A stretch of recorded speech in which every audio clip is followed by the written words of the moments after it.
Okay guys, I'm here today with the Bolo brothers. Huge honor for me, Danny Maira and Nick Salles. And guys, today we are here in July, and just like last month, Danny got third place in the world as a black belt, right? Oh, Danny, in the featherweight division, right? Yeah, in the featherweight division, Isaac Doderlin was able to win the division, and I was able to share the podium with him the first time in a long time. I think like we had 2 Americans on the podium, so really, that's incredible. Cool. Yeah. So. No, and you lost the semi by advantage or something, right? 2 advantages I lost. Yeah, so, man, again, very close. Very close. And guys, Nick, you came out from a huge win right now, like 2 weeks ago or so. You tapped AJ. At the Nationals, I was able to get my game going from the double pull. You know, they call us Bolo Bros for a reason, so I was able to get the Baron Bolo to the back and get the win. Yeah.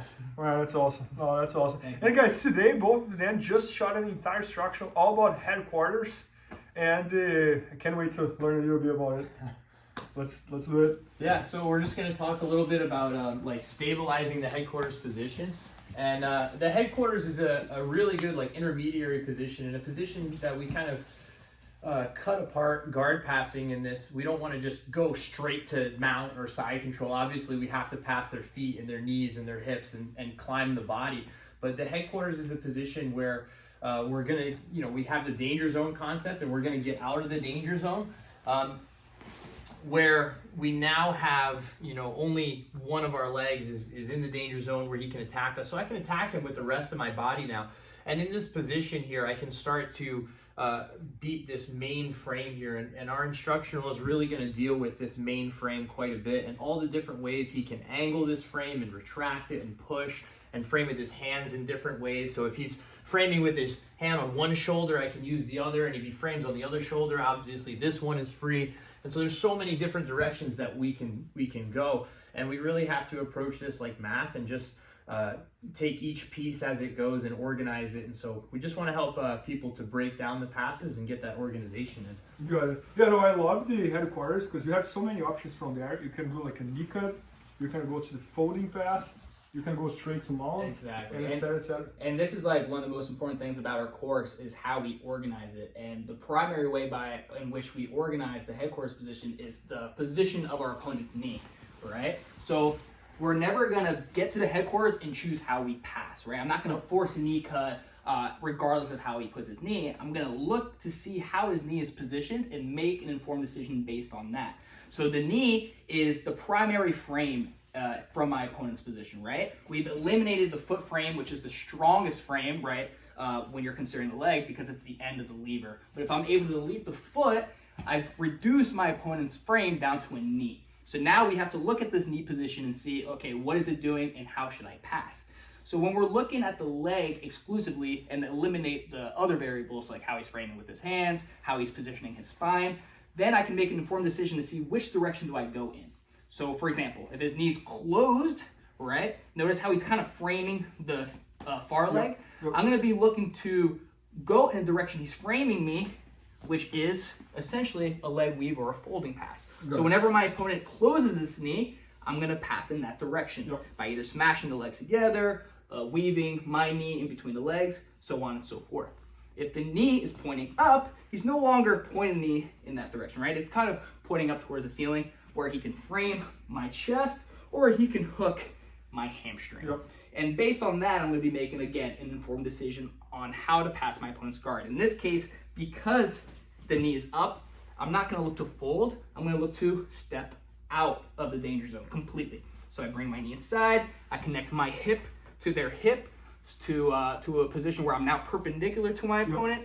I'm going to be able to now back step, get my legs isolate around the hip, exactly. Now I can start looking to the leg drag.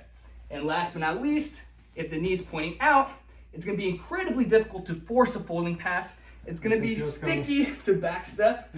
But look, he's essentially opened up the space on this side. So now it's going to be easy to shoot my hand down to the mat, looking to knee cut across the hip, and finish a knee cut. And there's lots of knee cut variations, right? Yeah. So but those are pretty much like the 3 most basic avenues that you have in the headquarters, right? Exactly. And we explore everything in between as well. Because there's so many variables. Are they framing both shoulders? Are they framing one shoulder?